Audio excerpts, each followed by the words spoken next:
Welcome to another episode of the MMA Superfan, and today we are going to talk to Lito Adiwang, who is preparing for his upcoming bout against Keito Yamakita at One Fight Night 28 on February 8th. So, if you're new here, please subscribe, follow the MMA Superfan on YouTube for the latest news and the fearless views in the world of combat sports. Now, on to the video.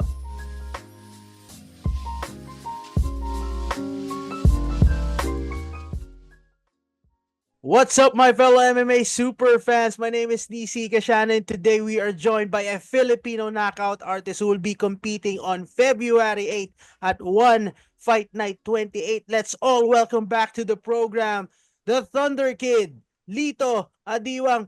Tolits! Una sa lahat, congratulations because you're back. You have a date. Yun nga, bagit natin kanina, February 8 at One Fight Night 28, you will be going up against Keito Yamakita in a 3-round strawweight MMA bout.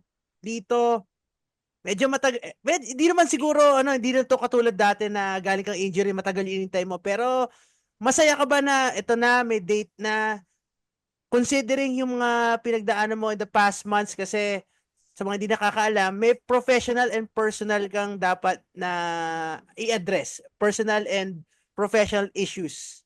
Siguro sa professional, yun nga, Lito, meron kang isa training mo, nagkaroon ka ng injury. Now, you're back. You have a date. Plus, you're going to get you wish mo the wish na makalaban ng isang rank contender nakuha mo this time around. Magandang pasok for 2025 for you. So, yep.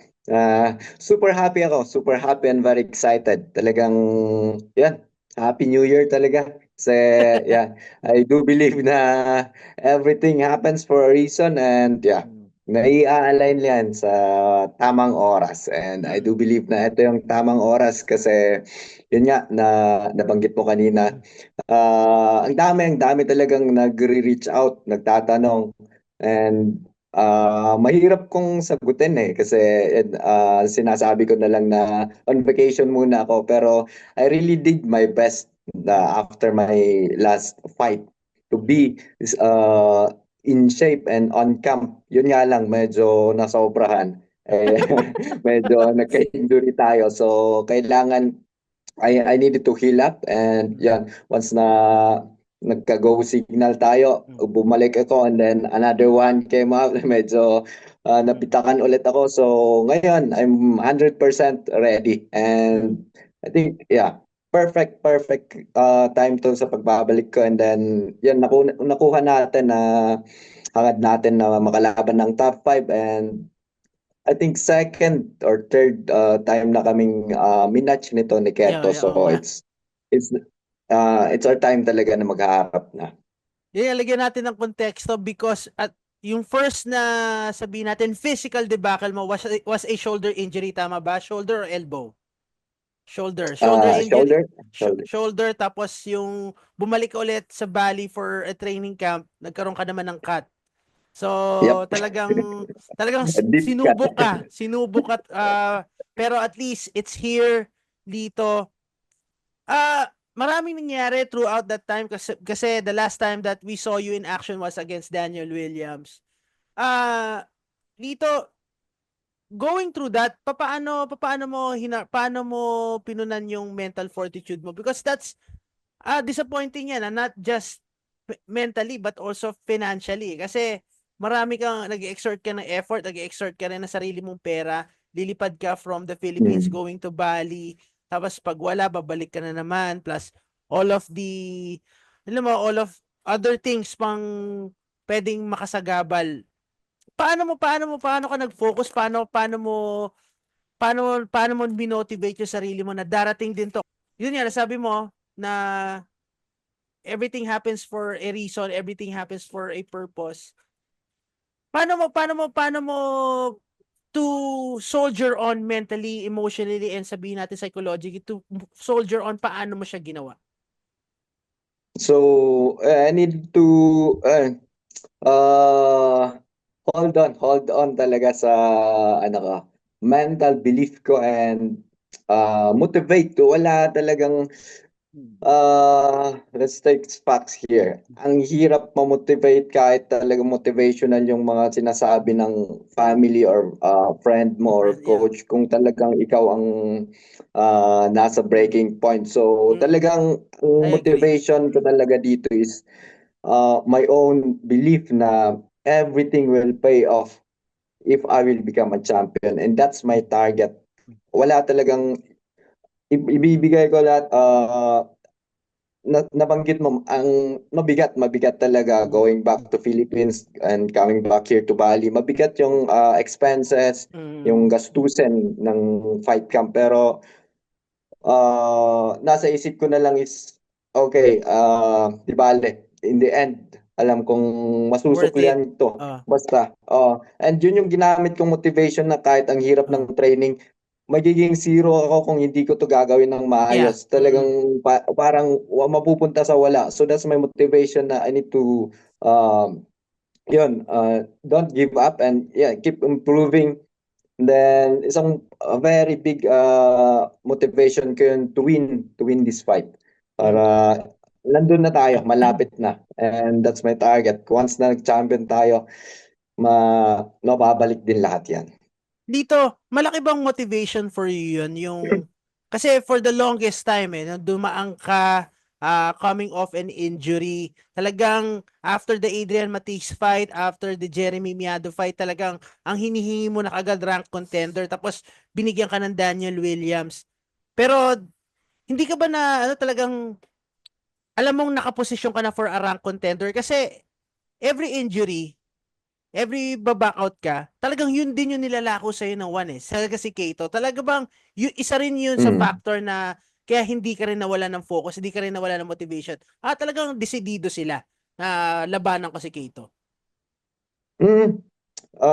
Nung una kasi talaga na nabigay si Keto is I'm really alam ko sa sarili ko na yun yung target niya. Alam natin Mm. yung laro niya. And then ang tagal kong parang recovery lang ang ginawa ko. Mm. So I needed someone na to stand there and bang with me and give a good show. Kasi alam ko Mm. yung style niya is go Mm. straight yan, mag-shoot and Mm. hahanap ng butas to Mm. submit me. And alam kong hindi pa 100% yung katawan ko doon. May mga injuries pa. So, Mm.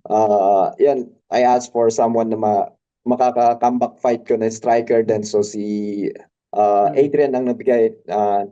Which Mm. is, eto na naman. Maganda. Yun nga. Mm. Alam, I'm coming from injuries and things. Pero dito is yung confident Mm. ko na is nandito. I believe na I'm fully healed. Mm. And yung mga butas sa laro ko is na nabigyan kong Ng natuunan ko na pansin. ng pansin Oh. para ma-match. Maganda yung match namin. Yan. Yun nga, Lito, nabanggit mo na nga yun because for the past 3 fights, tagang binigyan ka ng stand-up fighter, and sa track record mo, if we're going to look at your fights under one championship kahit sa One Warrior Series, talagang you stood out lalo kapag yung kalaban mo obliges to stand and bang with you. Pero it's a different outcome pag grappler. Hiroba Minowa, Jared Brooks. Now you're getting a fighter who is, well versed on the ground. Nabanggit mo kanina, napunan mo yung mga certain aspects na that. How confident are you na magagabayan kanila for this fight? Uh, for a guy, for a caliber opponent like Keito Yamakita. Ngayon na nasa Soma ka, Soma Fight Club, how confident are you? Kasi this is no joke eh. Ang nakalaban nito katulad nila Hiroba Mm. Minowa, nakalaban din si Bokang Masunaya, si Alex Silva, ginulat nito in March of 2023. Ano yung mga detalye na nilalagay sa'yo ng Soma Fight Club just to be prepared for this? Are we going to see Alito Adiwang who's going to shoot for takedown, or mas nag-focus kayo for sa takedown defense this time around? So, may hinanda yung team ko ngayon. And eto, makikita natin ang Mm-mm. uh, well-rounded. Ay, ipapakita ko ang well-rounded na laro ng isang Thunder Kid. Mm. So, hindi lang, I always believe na meron yun sa inside me. I Mm. know I can play once we're in the ground. Yun nga lang parang mas na bibigyan ko ng pansin every time or yung mga past fight ko, yung standing ko, Mm. na which is parang nalayo ako sa ground game. Mm. Na yun ang pinipino namin ngayon na Mm. I do believe na mag-work sa laban na to. Mm. Hindi lang all around tayo dito. Hindi lang pang stop ng Mm. takedown niya kasi Mm. alam natin maganda yung base, maganda yung he's a grinder. So hindi yan Ah, magi-stop until he take me down. So yeah. yun yung pinaghahandaan rin namin. I won't just stop by defending. Yeah. I mean, meron din kaming step 1, 2, 3 para ma-counter yung attack niya. So, it's safe to say that there's another facet in your game na makikita ng Filipino fight fans in this fight. Yep, Galing sa'yo. 100%, Ah. 100%. Yeah. May ah hindi bago. May Mm. pinipino ako or ilalabas Mm. ako na I've been doing on training pero Mm. ngayon I need to Mm. bring it out and yun, depende rin kasi sa kalaban eh. And Yeah. this time talagang makukugot kung ano Mm. yung skill ko dito on the ground. So I think I'll show kung ano rin yung kaya kong gawin sa ground. Dito, another issues na sigurong nakikita ng fight fans and also ng experts is pag sinabing Lito at Diwang, from the very start, pukpukan agad. Talagang non-stop. Pero, napapansin din nila, pag once that it reaches the halfway mark, medyo, for lack of a better term, nauupos. How's your conditioning for this fight? Knowing that, nabanggit mo nga Mm. kanina, you're fighting not just an ordinary grappler, but yung term na ginamit mo, grinder talaga. How are you preparing for that? Kasi for sure, it's going to Mm. be, if it goes the distance, it's going to be an exhausting fight for you.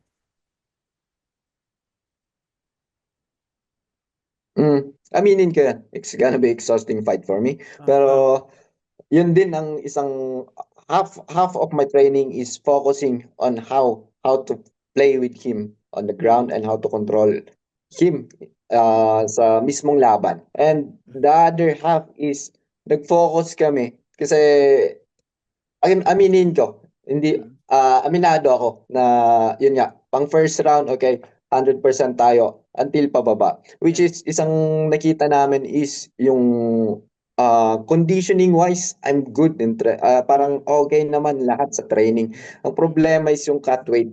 Ito, I mean, yeah. Mm, ito ang mm, nagiging problema. mm, So, once na nag-cut weight ako, yung energy level ko is boom, uh, babagsak uh, and doon ako nauubos. Na mm, which is ngayon is nasilip ng team ko na mm, let's try a different approach mm, ngayon. mm, Para lalo na grinder tong kalaban mm, mo. mm, So, I need to maintain that energy, yung energy ko ng first round till the end. mm, So, ngayon pa lang yung weight ko is medyo ano ako ngayon, ah binababaan ko na habang maaga para at least once may ginagawa kaming timing para at least once na hindi ako once na ano na malapit ng timbangan hindi ako magkaka-tweet ng just like the last time na malaki ang ikaka-tweet ko. So, mm, yan ang isang nasilip namin na I think yeah. makapagbabago sa cardio ko. Yeah.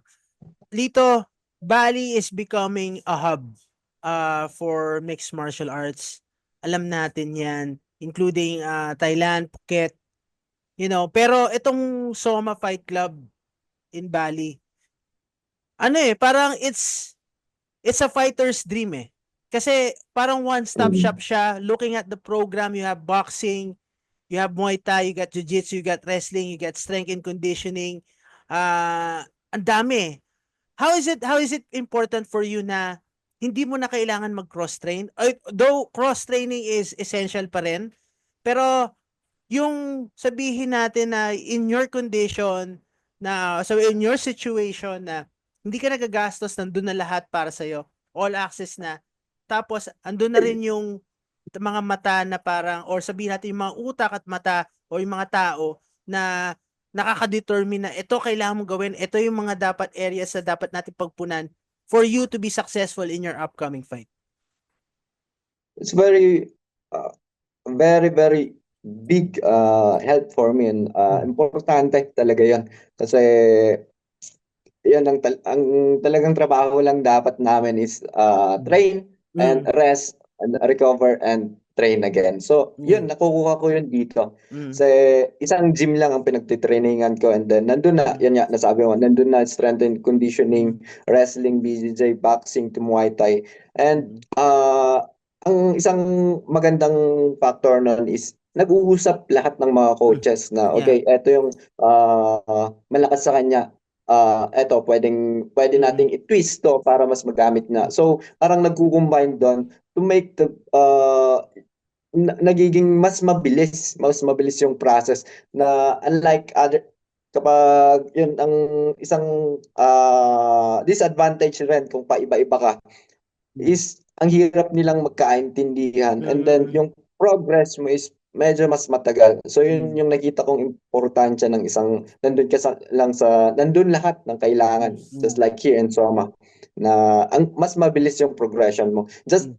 like BJJ and wrestling, medyo Mm. ah, Close dapat relatives, pwede.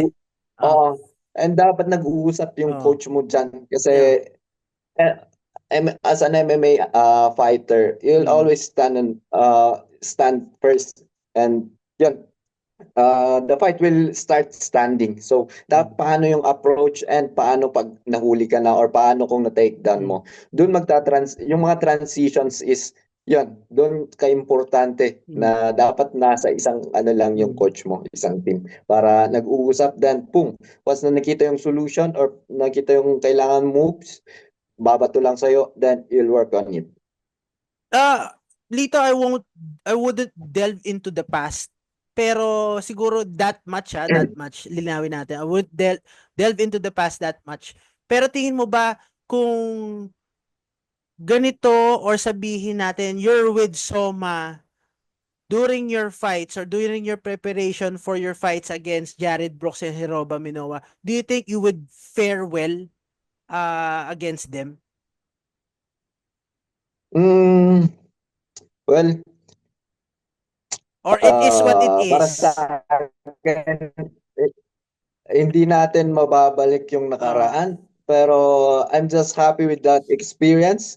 mm, Pero yun yung habol ko. I want a mm, rematch with them, and tignan mm, natin ngayon. Kasi ngayon mm, I'm mm, getting the hindi naman I'm getting the training, specific mm, training na mm, nagkakaintindihan, na voice out ko kung sa coach ko kung eto mas okay ako dito. Mas alam kong I got uh, an advantage dito sa areang to. So ganun, yun yung big ano ngayon, big mm, difference na mm, they understand na ano talaga, I just try to be real. I'm weak mm, on this point, my strength is in this mm, point. So parang mas ang bilis talaga, ang bilis ng improvement, and isa pa is yung mga natuturo nilang okay, eto pwede mo tong gawin para ano uh, mm, to improve me. mm. You know, Lito, by assessing doon sa mga sinasabi mo, reading between the lines, there's some confidence running through your veins. Hindi lang siya warrior's confidence, pero the confidence that you can counteract whatever Keito Yamakita throws in the fight on February 8. Pero let's talk about it more. Ano yung makikita niyong holes na without giving that much, na alam mo yan, that you would like to capitalize on during the fight?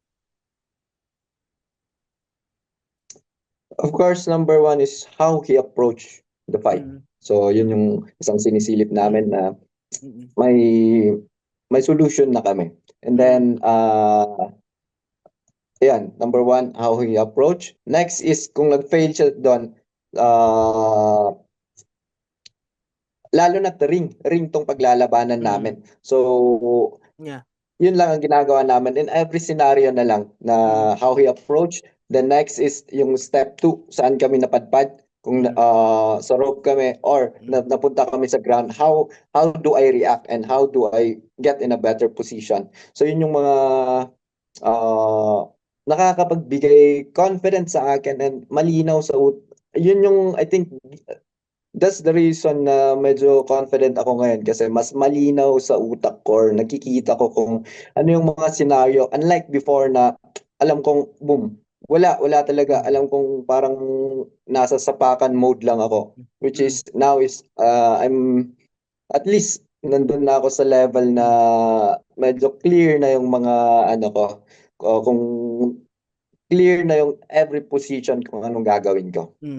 Dito, napag-usapan natin yung paano ka magpe-prepare dun sa grappling ni Keito Yamakita. Pero let's flip the coin. For sure, he's preparing for your striking. Lito, do you think he's ready for your striking? Kasi if we're going to look at his resume, I don't think he has faced a guy like you in his MMA career. Definitely. He hasn't fought anyone like me, Ang ganda ng striker tawa mo, like me. Tolits. lalo lalo na ngayon iba yung bumalik yung fire ko na to knock someone out. Kasi the last time parang yung comeback fight ko is parang nandun lang ako. I'm focused to finish, parang to win. Pero wala pa yung fire ko na okay to Or the killer parang instinct. yung killer instinct ko na yun yung nawala nung na-injury ako. Which is now is I build it up again. Bumalik na yan. Bumalik yung killer instinct and the confidence na which is I hope it will work well on me on this fight. Speaking of killer instinct dito, yun na nga. Obviously, you want to finish here. Pero how do you see things play out if everything goes your way? If everything goes my way, finish yan. Makukuha ko siya stoppage. No Second round specific round. Ay, stoppage. okay.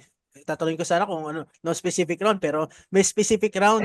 Nabi na second round stoppage for Lito Adiwang.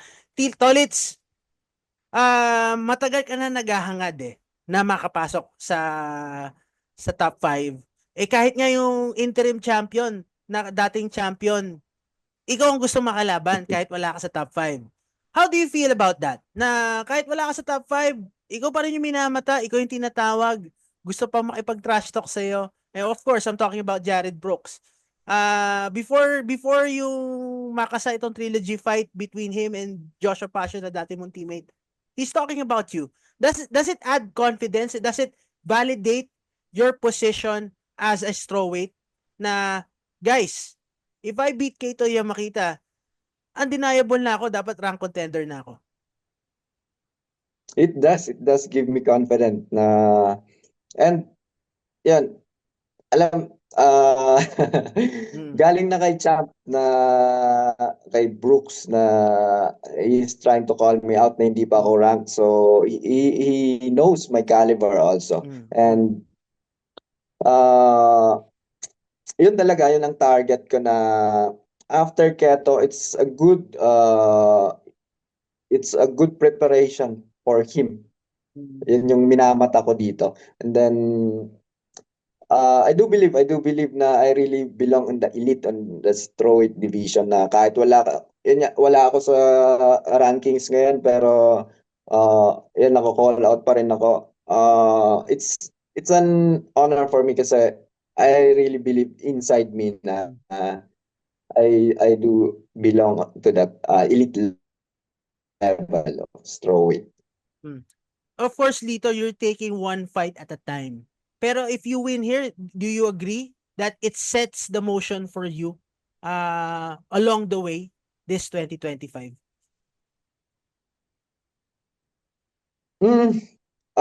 Looking at the top 5, I think Keto is isang Number 5, yeah. pinakamatinik na yan na Ah, makakalaban natin. And I've tried the Heroba before. It's just same problem. Ayan. mm, I think nag-aakos dahil sa maling cut weight ulit. Aminin ko mm, na. mm, Dahil sa maling cut weight that mm, time. And sa mga changes ngayon, we'll see, we'll see. Kasi mm, uh, yun, I will just go and do my best here and yun. Try to showcase mm, another version of me na kaya hindi lang tayo pang suntukan. mm, May baon na rin tayong iba. mm. Lito, before we let you go, ayoko pag-usapan yung 2 weeks after ng laban mo because I really want to focus on your fight. Pero before we let you go, baka may message ka sa mga patuloy na sumusuporta at patuloy na nagme-message sa'yo kung kailan ka lalaban. Ngayon lalaban ka na on Mm. February 8. Finally, eto na sa mga super fans natin dyan, mga real supporters natin na nagre-reach out yung ano nangyari sa akin kasi just paminsan-pinsan nagpo-post lang ako that I'm doing well, I'm doing Yeah. good. Pero yan, ito yung talagang nangyari. I've been trying to be Mm, active. Yun nga lang, mm, hindi nagkatugma. I had some injuries, so mm. medyo nagbakasyon talaga ako. And Yeah. now, finally, I'm happy to announce that I'm back fighting Mm, February 8 against Keto. So tune in. Kasi mm. I'll come, go on. Excited ako dito sa laban na to. So I know that you guys are excited too. So yeah, don't miss this fight. Late man yung Christmas, pero at least sulit. Siguro pwede na ring advance birthday. Alam mo, hindi ko alam na birthday mo ng Marso. So